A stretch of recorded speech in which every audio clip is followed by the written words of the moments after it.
প্রিয় দেশবাসী, আজ বাংলাদেশ একটি গভীর সংকটময় মুহূর্তের মধ্য দিয়ে যাচ্ছে।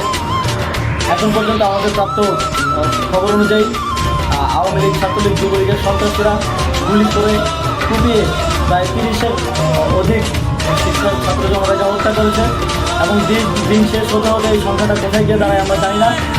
এরই প্রেক্ষিতে আমরা একটি সিদ্ধান্ত নিয়েছি, আমাদের একটি জরুরি সিদ্ধান্ত মোতাবেক আমাদের যে 6 তারিখের যে লং মার্চ টু ঢাকা কর্মসূচি ছিল সেটিকে আমরা একদিন এগিয়ে নিয়ে এসেছি। অর্থাৎ আগামীকাল 5ই আগস্ট সারা দেশের মুক্তিকামী জনতাকে ঢাকার উদ্দেশ্যে রওনা হওয়ার জন্য আমরা আহ্বান জানাচ্ছি।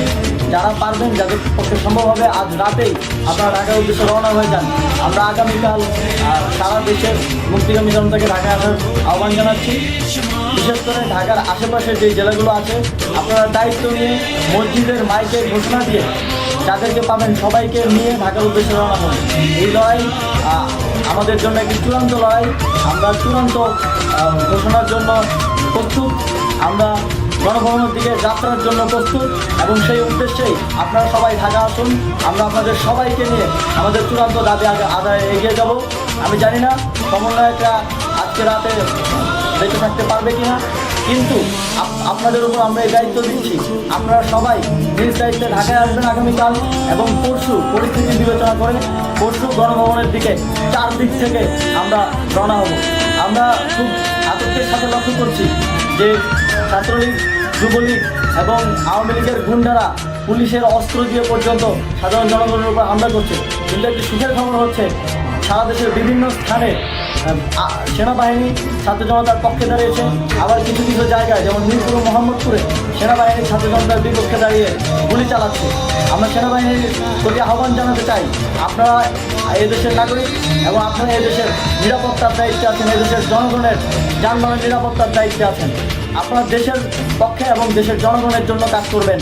কোনো খুনি সরকারের জন্য, কোনো খুনি রাজনৈতিক দলের জন্য কাজ করবেন না। এটি এদেশের জনগণ আপনাদের থেকে প্রত্যাশা করে।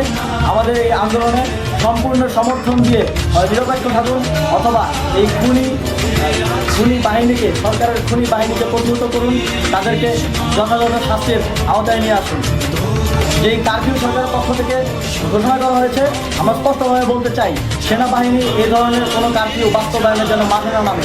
যদি মাঠে নামে তাহলে সেনাবাহিনী স্পষ্টভাবে অফিসিয়ালি জনতার বিরুদ্ধে দাঁড়াবে। আমরা চাই না সরকারের এই ষড়যন্ত্র সেনাবাহিনী পাবি। সেনাবাহিনীকে জনতার বিরুদ্ধে দাঁড়ানোর যে ষড়যন্ত্র সরকার রচনা করছে সেটিতে সেনাবাহিনী পাবি না, এই বিশ্বাস আমরা রাখতে চাই। আওয়ামী লীগ আজ সারা দেশে তাদের খুনি বাহিনীকে নামিয়ে দিয়েও ছাত্র জনতার প্রতিরোধের মুখে টিকতে পারেনি। রাজপথের পরাজিত শক্তি হিসেবে তারা সেনাবাহিনী সহ অন্যান্য বাহিনীকে আমাদের বিরুদ্ধে কাজে লাগানোর চেষ্টা করছে। এই চেষ্টাকে, এই ষড়যন্ত্রকে ব্যর্থ করতে হবে এবং আগামীকাল সারা দেশে মসজিদে মসজিদে ঘোষণা দিয়ে ঢাকার উদ্দেশ্যে আপনারা রওনা হন। প্রত্যেকটি পরিবার থেকে অন্ততপক্ষে একজনকে ঢাকার উদ্দেশ্যে রওনা করে দিন, এই ইতিহাসের সাক্ষী হতে, একটি নতুন বাংলাদেশের অভ্যুদয় ঘটানোর একজন কর্মী হতে। ধন্যবাদ সকলকে।